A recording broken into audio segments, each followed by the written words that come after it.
Hi, my name is Chuck Hausman, and I'm the president of Arube Virtual Learning Institute.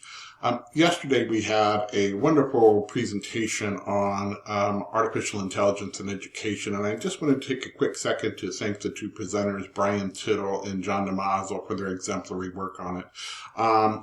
Arube Virtual is attempting to have some sort of an effect in this space, and so if you want to talk to anybody in our team about the things we're trying to do, feel free to reach out at contact@arubevirtual.org.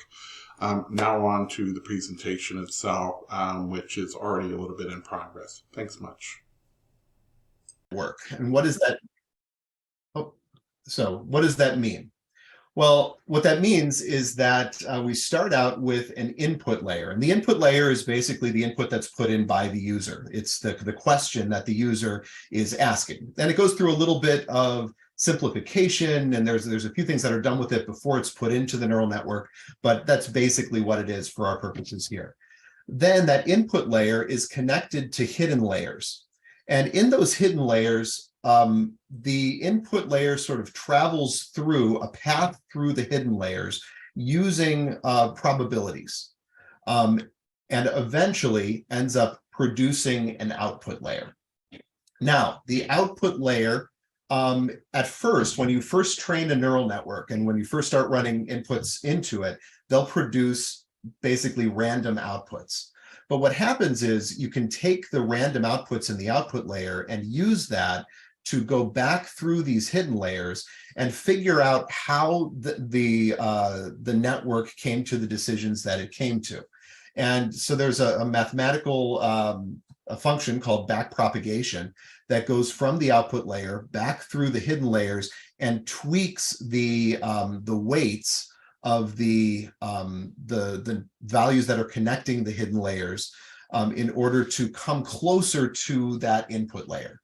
And so what happens is, as you train a neural network, it gets better and better at getting the output that you want from the input that you give it. Now, ChatGPT is what's called a recurrent neural network. And this is a really interesting type of neural network. And this is used a lot in natural language processing. So when it comes out with an output, the output that ChatGPT gives us is the next logical thing. So ChatGPT is trying to be a chatbot, which means you ask it a question and it gives a response.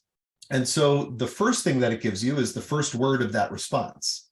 But then what it does is it folds back that word and adds that to the inputs and runs the inputs that you gave it plus that word through the hidden layers again to find the next word. And so in a sense, what it's doing is figuring out where it is in the sentence and how it can give to you the most logical sentence with the information that it's being given.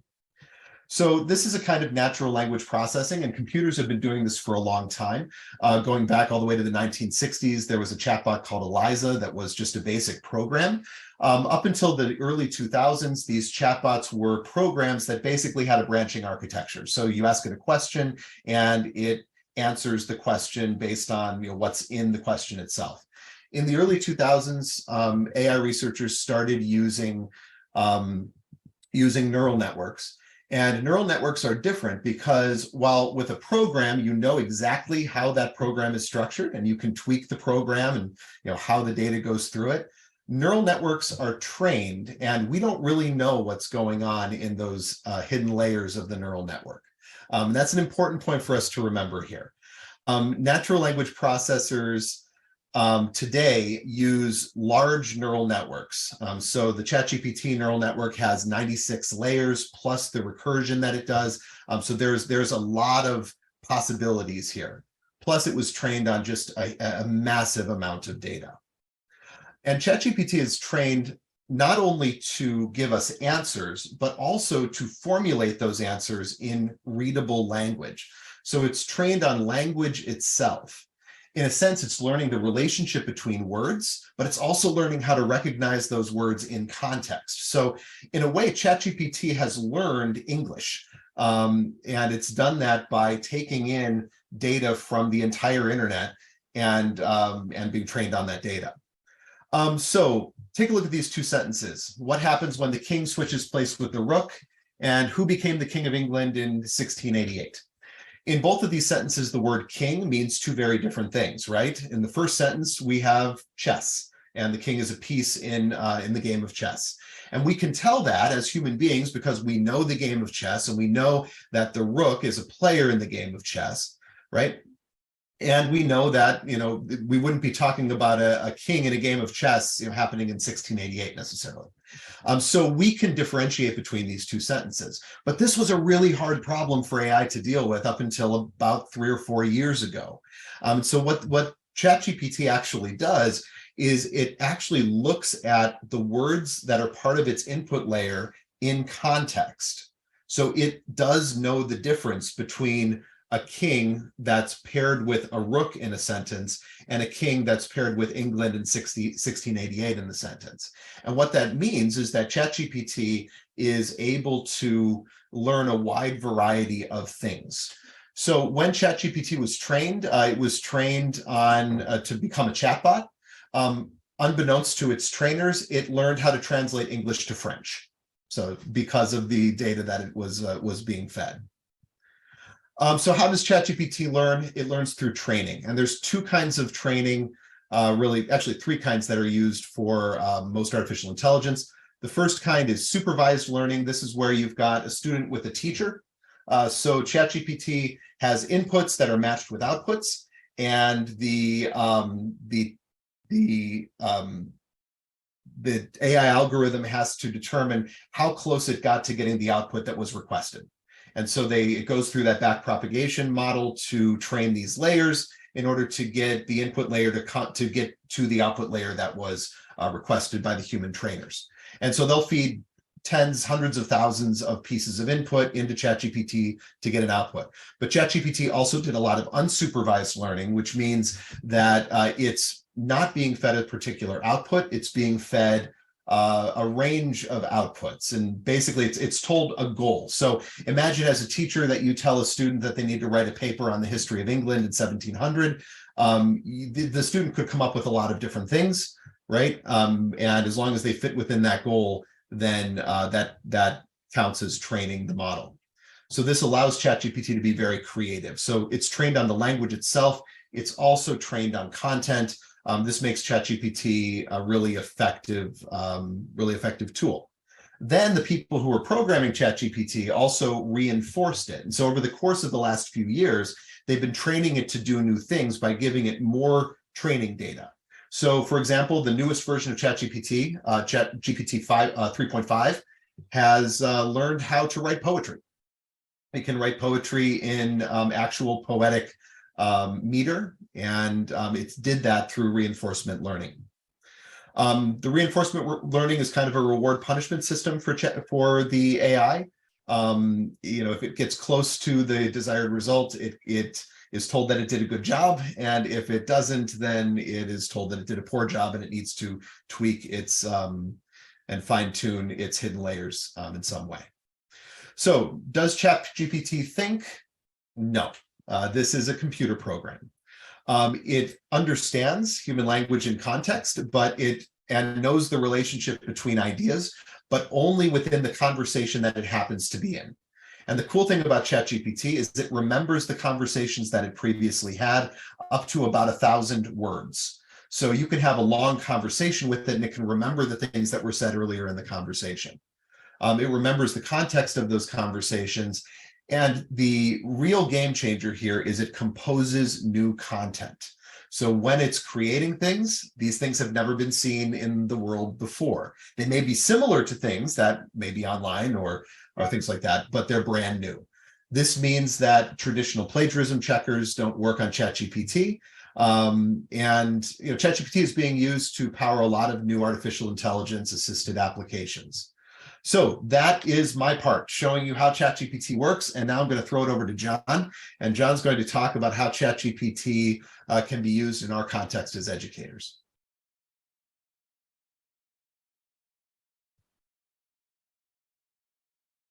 Thumbs up if you can see that, Brian. Sure can. Special thanks to Brian for walking us through the technical underpinnings of something that I don't understand at all. Like many educators on the call today, I'm interested in the practical application, or in some cases, the impractical applications. My name is John Damaso. I'm the English chair at Brophy. I teach AP English Language and Contemporary Cinema, and I'm on this call because I'm mildly obsessed with the emergence of really practical uses of artificial intelligence in our profession. Every year I have a different sort of fixation. This year, from August to the present, this is what I've been thinking about. So my goal today is to really, not be succinct like Jeff said, but kind of fire a fire hose of information at you to stimulate thinking and questions. So you might be wondering what you're looking at now. That's actually you. When I asked a different artificial intelligence product, DALL-E, also from OpenAI, who makes ChatGPT, I asked for a digital illustration of all of you watching me, and that's what it came up with. So if you're curious what you look like, find yourself right there in the grid. I'm not sure which one it is. AI does struggle with human faces quite a bit. But today is not about the art side. I'm mostly, as an English teacher, going to talk about the writing side. So you're on this webinar because you're probably wondering, how smart are the robots getting? The New York Times seems to have an entire bureau dedicated to AI in education, a lot of great reading there. And it does seem like the robots are passing the Turing test and convincing us that they might be human. But as we heard from Brian, they're not thinking, they're just executing an algorithm. So I won't go over too much today. What is ChatGPT? I think Brian did a great job of that. I mostly will focus on student use, teacher use, and kind of thoughts, questions, and meditations on the future. So I think the generative part is really important, though, to emphasize how there's the active creativity that's happening when a bot responds to a student or teacher prompt. And I'll show you loads and loads of examples.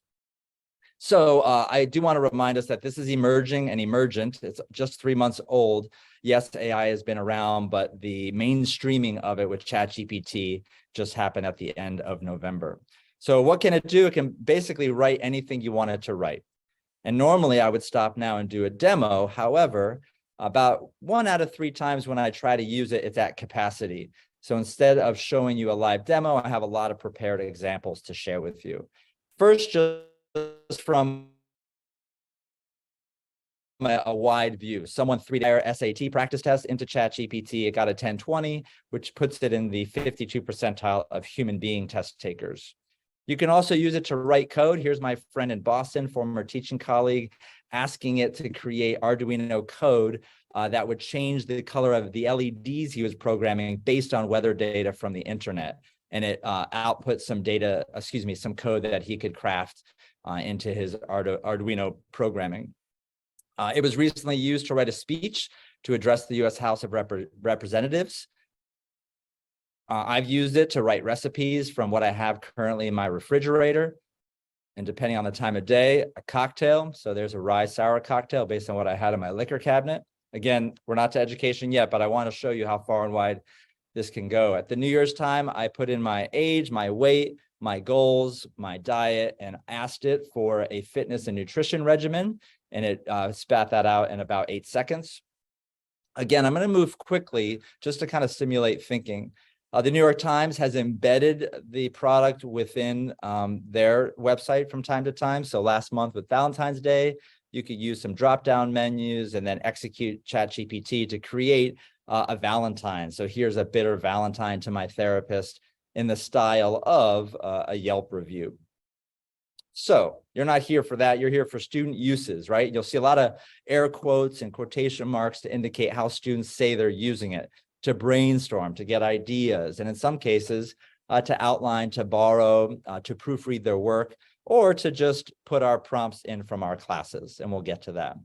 So the New York Times had a challenge, a game that I failed time and time again. Did a 4th grader write this or the new ChatGPT? And I did not get them right. Many of you may have done this grading game that came out in December. Judy Bloom herself was struggling with it, right? Did a 4th grader write it or did the bot? You can have, and I'm going to give you a bunch of examples, you can have it write in Spanish like a sophomore in high school. So you can tell it to make errors. So I asked for typos, subject verb disagreement, incorrect pronoun usage, and then it produced that within seconds. So you're seeing my prompt at the top in natural language and then the bot's response. And you can refine this, and I'll show you that as well. I saw a teacher using it in class, asking students to deploy the bot to generate a list of ideas, right? American concepts that we might think are, quote, cringe in 20 years. And then they were to compare what they wrote in their notebook to what the bot came up with. And then they were supposed to free write from there. My students have used it to summarize a required reading. So instead of Spark Notes, they go here, but we have to be really careful because it does make factual errors. And I'll show you lots of examples of that. So this chapter from Factfulness, which they just read, is not about what it says it's about in that opening sentence. But it can do higher order things like annotate and interpret literature. I asked it to annotate the last 3 paragraphs of the great American novel, Great Gatsby, and it did it, and it paid attention to word choice, syntax, and theme because I told it to, and I could refine that more if I wanted to. I teach AP English language, and I fed it one of the prompts for a rhetorical analysis essay. I applied the College Board rubric. It got a 5 out of 6. I did it 4 or 5 times. It usually got a 4 out of 6. But if my students got 4 out of 6 on all 3 essays and did well on multiple choice, they have college credit. And so that's what the bot was able to do with a little prompting from me. I asked a colleague who teaches AP US government to do the same thing. I had to refine the prompt a little bit, but eventually she confirmed that that particular essay would get full points, 6 out of 6 on the College Board scale. Another colleague in religious studies, and many of you are in religious education, she had students write responses to prompts about the letter from Birmingham jail, and then I asked her to score the bot's entries, and the bot did very well. I'm just showing you, if we live where we lived in 2022, the bot, if deployed, can do a lot of our curricula. If you want to get more personal, like, hey, I go to a Jesuit high school, I do my service hours, but I'm being told I need to write a reflection. It wrote a reflection on the hours of service that, quote, I completed at Big Brothers Big Sisters Arizona. It's pretty vague, and kind of impersonal. So I asked it to refine it in the first person, including specific episodes of the volunteer experience, which it made up for me promptly. So again, all potential student uses. I am the advisor of the Satire newspaper, and some of my students are giving a presentation this week with our annual Summit on Human Dignity, which is about disinformation of all things. And I asked the bot to outline their workshop for them. Now we have to have the discussion. Can they flesh out this outline, deliver it, and it be entirely theirs? Does it matter? Again, questions for the Q&A. This particular product we're talking about, Brian and I, is just one. The landscape is really wide. And so there's one called WordTune that latches right onto Google Docs. You can highlight any sentence and have the bot rewrite it. You can rewrite it for tone or length, and it will be a totally original version of that sentence. So for paraphrasing, students use it as well. On the teacher side, you can plan an entire syllabus or lesson or unit, streamline the way you do email, provide student feedback, and it may feel like this to you at this point, right? I'm going to teach alongside the bot. And what kind of relationship will we have? Well, let's look at some real examples. And if you're like me in a webinar, you have 45 tabs open, you're kind of paying attention to me, but maybe you're at chat.openai.com and you're actually logging in with your Google account if you want to play around with this tool. So there's been heavy reporting on how teachers are using it. This particular reporter asked teachers to give it tasks like planning a lesson, responding to a parent email, writing a rubric, grading an essay, writing a letter of recommendation, tisk tisk. And it did pretty well, according to this reporter. Let me show you some examples that I've come up with. At this point, if you're scared and you want to leave education, it can help you write a resume to get out of education. So it may not be the best thing, but it's a starting point. How many of our students say they just have a hard time getting started?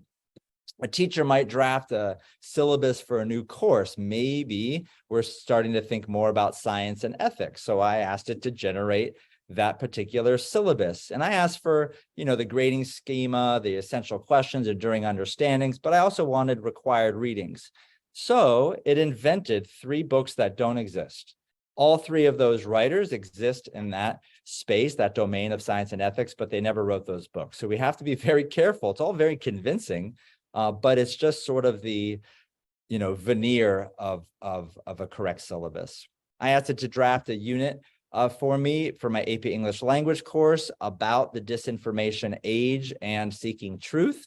I asked for particular materials. It came up with a really good idea for a novel, a nonfiction article, and a video game because I asked for those. But it also made up 3 things that don't exist. So again, we have to be really careful. It did give me a day-by-day, 14-day plan for my unit if I wanted to tweak it and deploy it.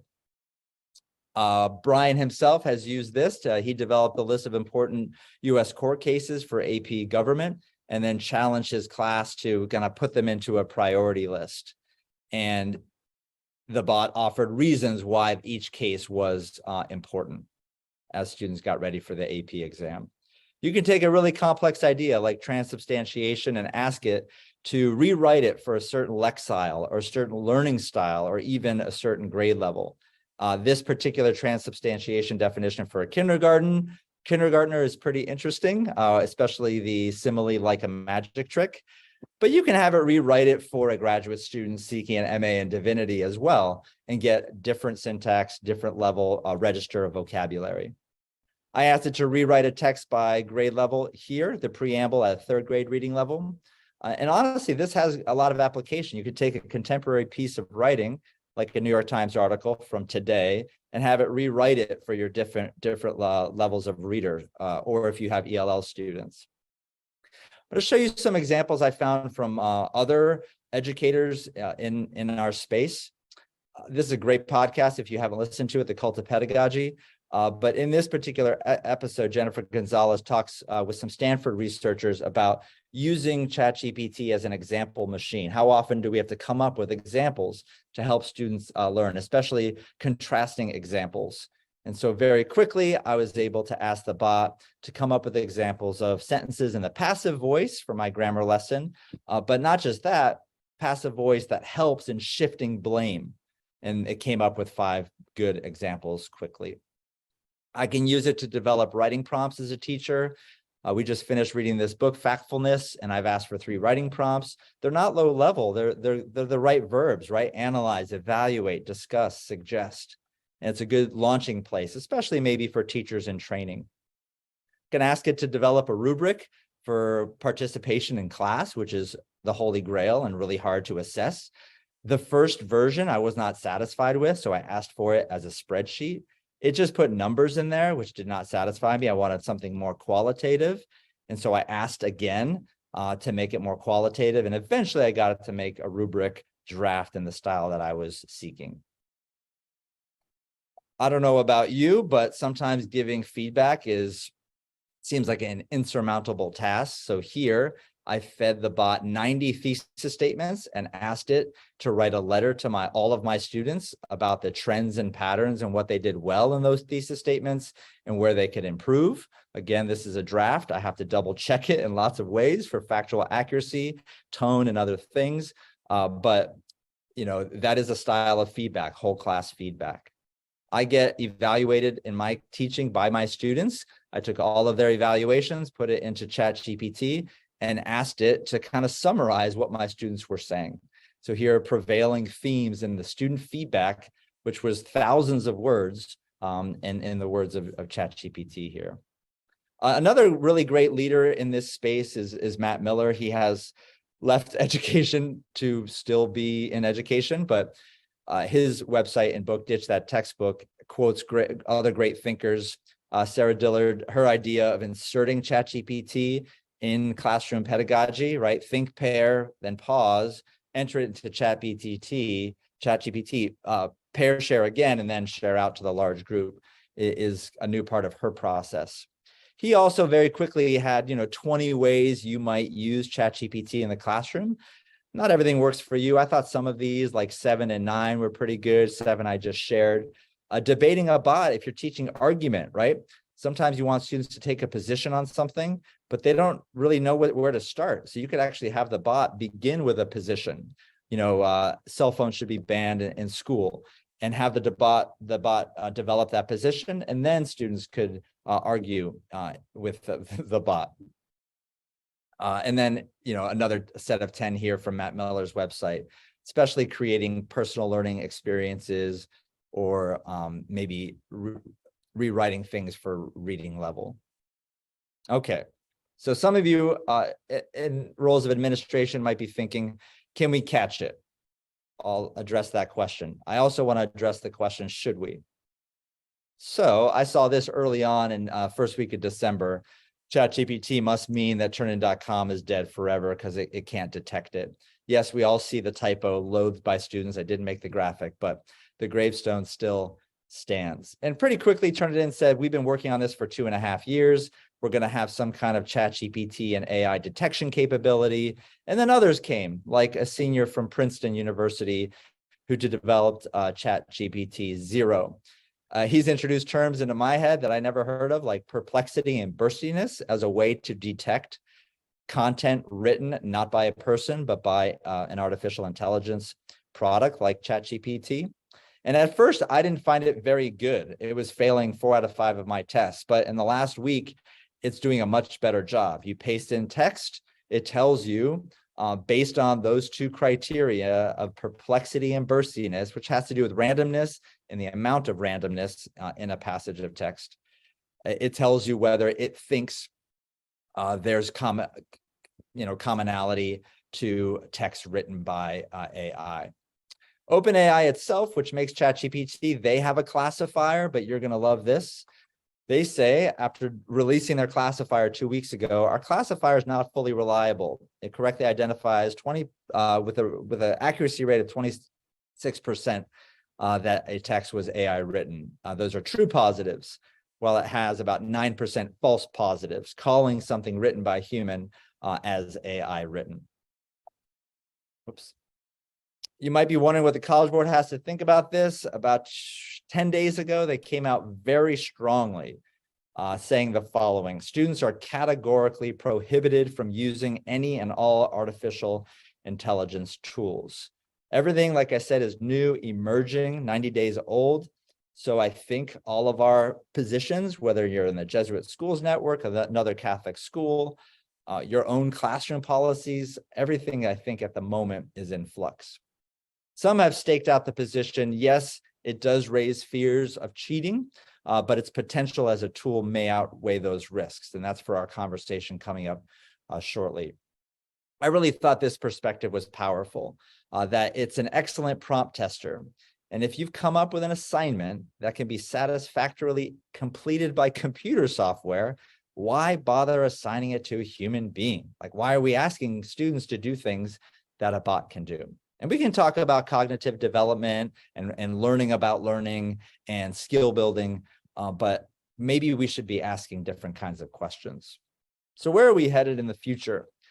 The meteoric rise of this tool is kind of unprecedented. Instagram took 75 days to reach 1 million users. Spotify, double that. ChatGPT got to 1 million users in 5 days.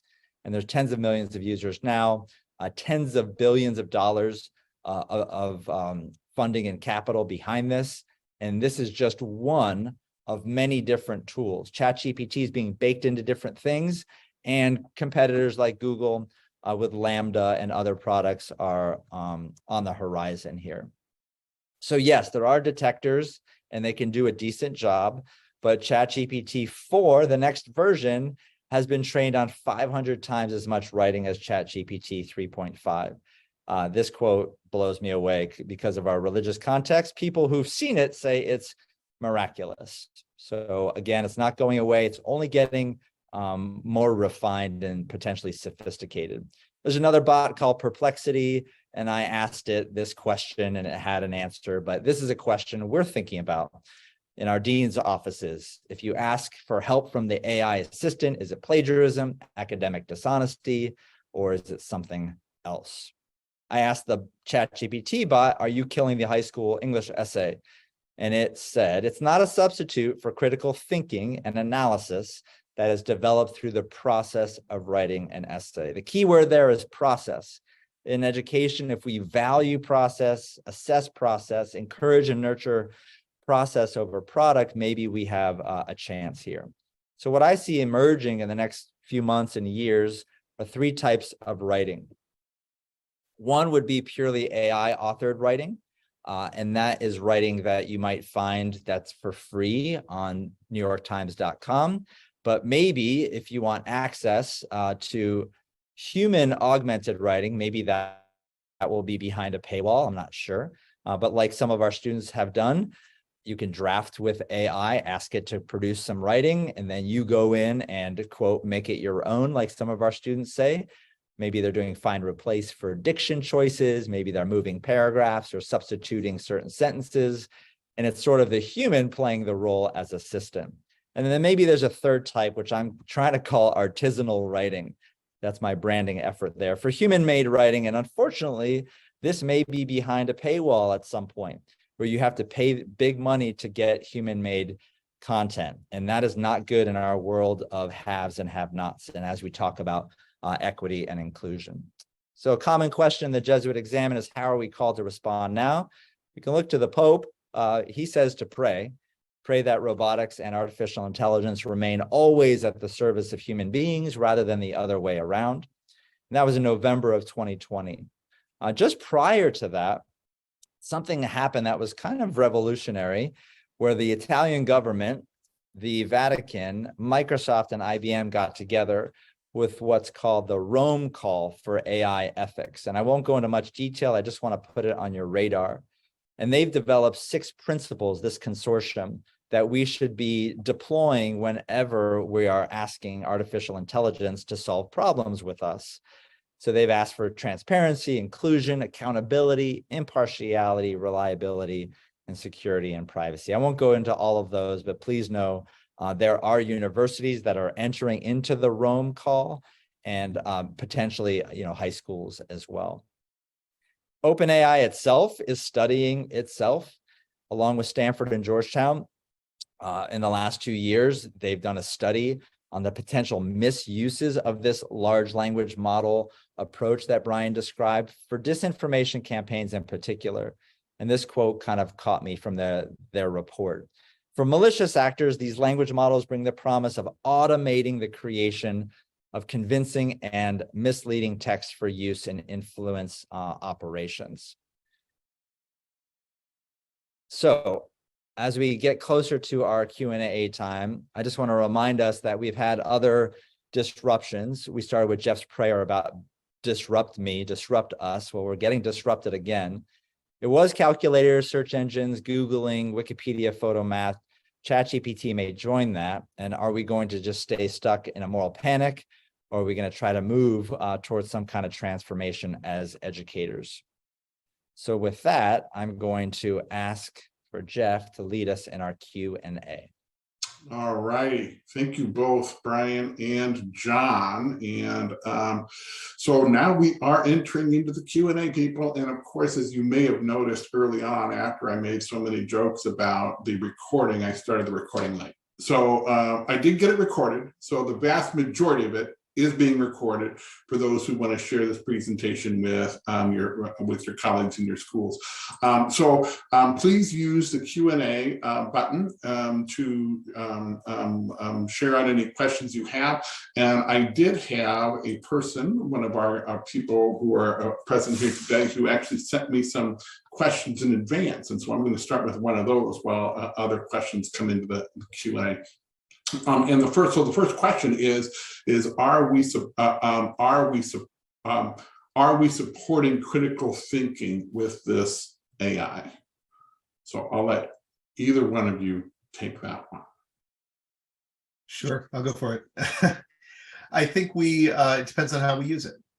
The cat's out of the bag with this AI, and our students are already using it, and they can use it in a way that gives them a shortcut, to answer our, traditional essay prompts and things like that. And it can do a pretty good job at that.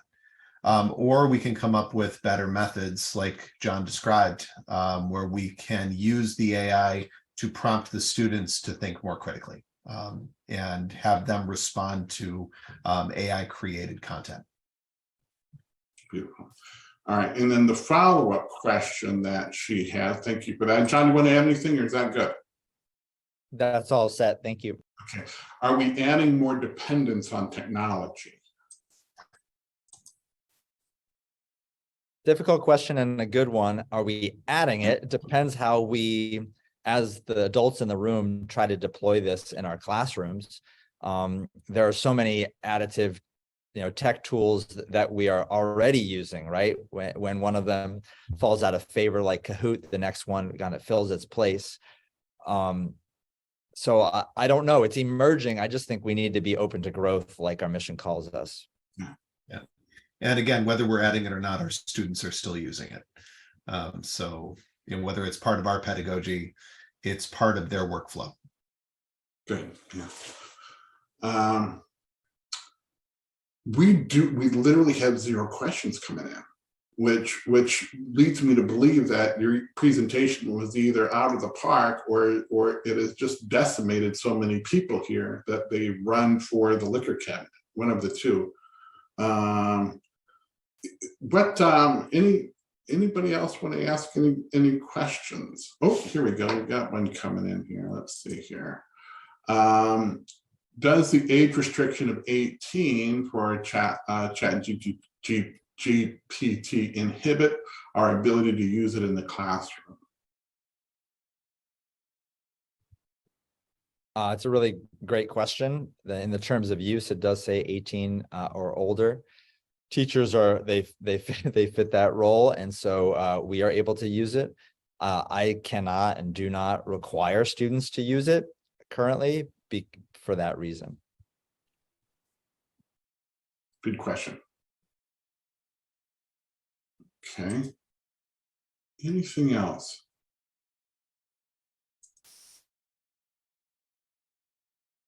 Okay.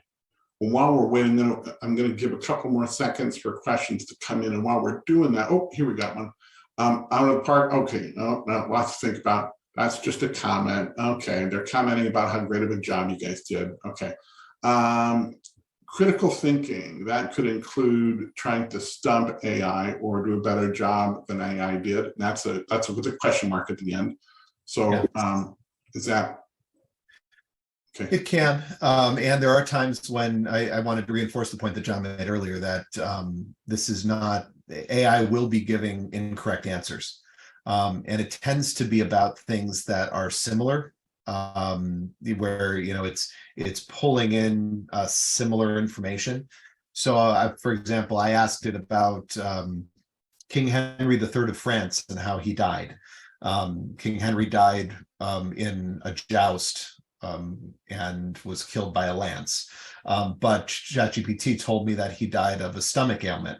And it was because it was confusing Henry III with Henry VIII in England, who died a couple of years later. So you're going to see things like that. And that could be a good exercise for our students. The issue with that is that ChatGPT 4 is coming, and this technology will get better and more accurate as time goes on.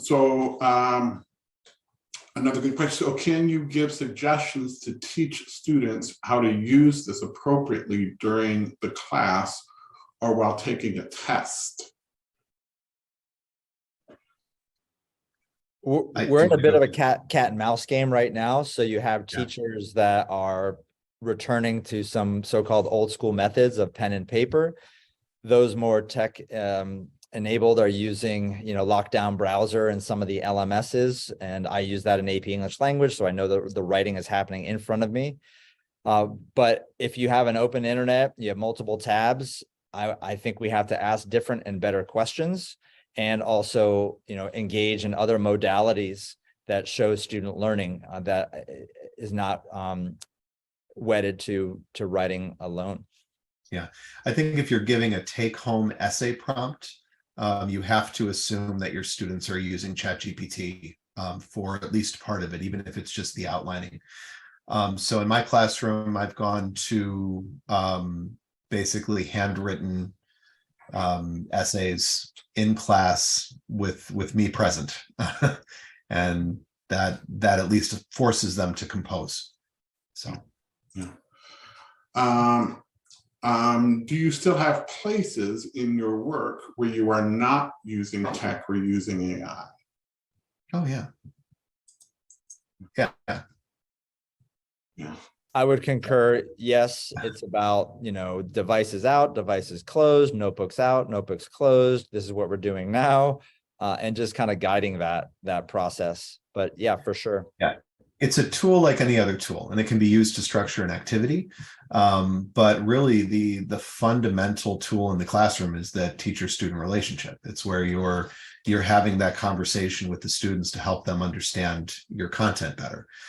So, if you can use this as as a prompt generator, in all these ways that John was talking about, but really you are the teacher, and you need to keep that in mind. So.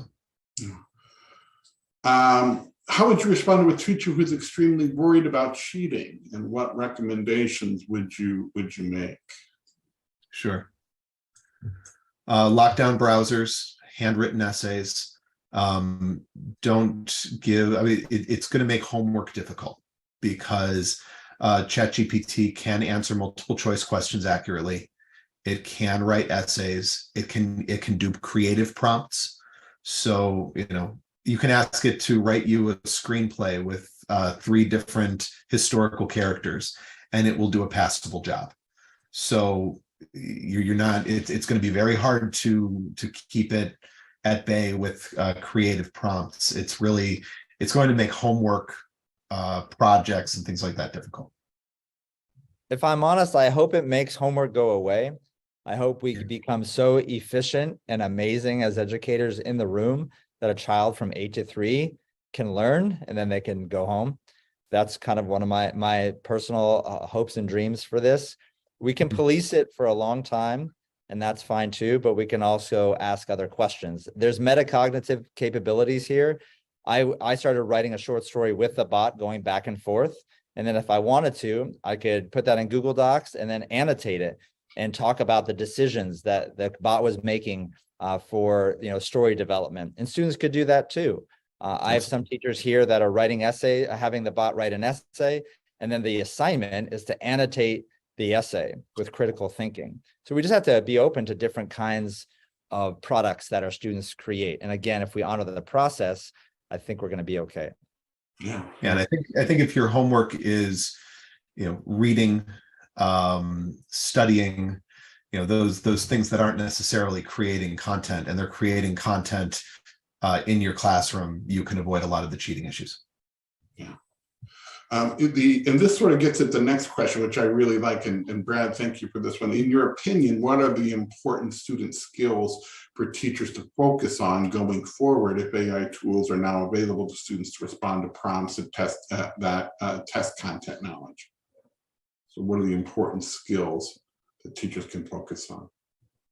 The top of Bloom's taxonomy. You get to focus on higher order reasoning now. You get to do things like inference and nuance, and College Board's all about sophistication.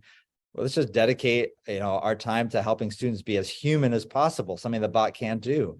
Be beautiful, be sophisticated. I completely agree with that. It's taking a lot of those recall skills that are, as teachers, sometimes too often our bread and butter, and it's really making those in a way obsolete. So we need to do better. Yeah. John, specifically, do you use lockdown browsers in your class for in-class essays? Yep. In fact, just last hour, students were responding to a AP English synthesis prompt, and they had a paper packet of all the sources, but they were typing their response directly into Lockdown browser for Canvas. Good. All right. I think we've hit most of the questions here. There is a question about collaboration. We've started a task force to explore and encourage the use of AI in our curriculum. How can we collaborate? And I'm I don't know if you're speaking about collaboration in terms of like the network collaborating, if you're talking about collaboration as sort of, you know, how students collaborate in the classroom. Let's, how can we start to explore and encourage the use of AI in a curriculum? How can we collaborate? Well, I'll mention one thing just simply because we're, so this summer, actually, Root Bay Virtual is going to actually be hosting a Summer Teaching Institute about the use of AI. And it's really the neat thing about the experience is that it gives teachers time to actually work on their work rather than just learn about AI. It's really meant to be a working conference, so they get the opportunity to we set prompts up, they listen, learn, be with other people, talk about things, and actually do work that they want to get done while they're there. So it's a 3-day conference, and there's going to be kind of 2 threads. One is for teachers, and then the other thread is going to be more for administrators, say principals, assistant principals, department chairs, and that thread is going to be sort of around, you know, because you can't just ask teachers to do their work if the policies and culture aren't kind of set in place for the school as well. So there's going to be one that kind of focuses more on policy and culture and asking those questions, and then the other side is having teachers kind of working on their stuff, and then having that cross-pollination during the times of day and all that sort of thing. So keep an eye out for that because they'll be coming out really soon on that. Anything else about collaboration, John or Brian, that you want to mention?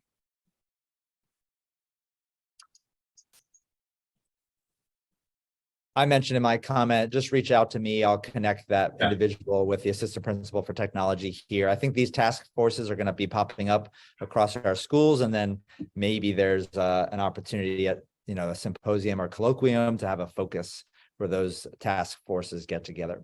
Yeah, this is a fairly new thing, so I think we're all dealing with it, and the more that we can share resources, the better. So feel free to reach out to me as well. Beautiful. All right. I think we've exhausted all of the questions. We have a couple of comments, but I think all the questions are gone. Thank you so much for all of the work that you two did to prepare, and thank you all for coming. I hope you found value in the presentations, and again, I'll be saving the recording and sending it out to all of the people that registered for today's activities, as well as sending it to our school so they have a copy of it as well. And with that, I will bid you all a very good evening, and thank you again, John and Brian, for your work today. You're welcome. Thank you. Thank you.